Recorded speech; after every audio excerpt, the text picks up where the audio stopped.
Roberta here in beautiful Bonifacio, Corsica on vacation. I'm not here to try and make you feel guilty, or jealous rather, but I'm having a wonderful time.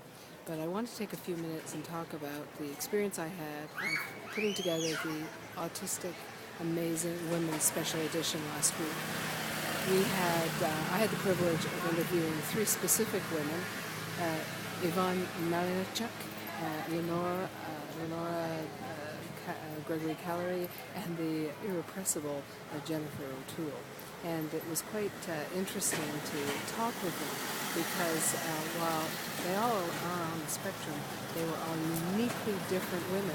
But as I got to talk with them, certain characteristics and qualities seemed to come up.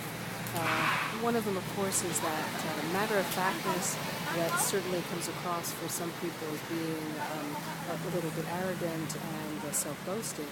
For men, it probably seems as bold and confident, and we know that women on the spectrum are often seen as, women on the spectrum often feel that they lack confidence. So it's quite a conundrum there. And in fact, I personally found it quite refreshing. It was facts. There's no false modesty whatsoever.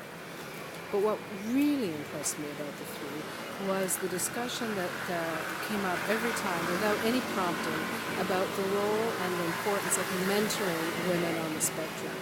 I think that when Yvonne and Leo started their work, they were very much aware that there was no support mechanisms, no avenues and venues for women who are on the spectrum to get together and talk. But now even the conversation has shifted, and it's much more about mentoring other women. And I think that's great. I don't see that happening elsewhere amongst men. Maybe it is. I'm not following it as well. And certainly women say that people on the spectrum, stereotypically, aren't very good with others in their own age group or aren't always, let's say, team players. They're much more loners and introverted. But this really, I think, is a step forward and a shift in the whole scenario.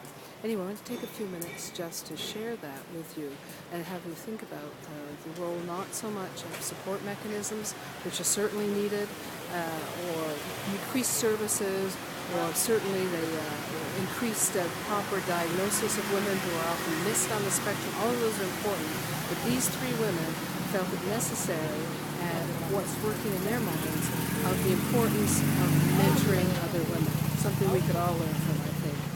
It was a wonderful, wonderful time. I enjoyed the discussions I had with them, which we all videotaped and is available in a special edition, and I strongly encourage you to purchase and download it. It is, I think, an amazing one, and we're very, very proud of it.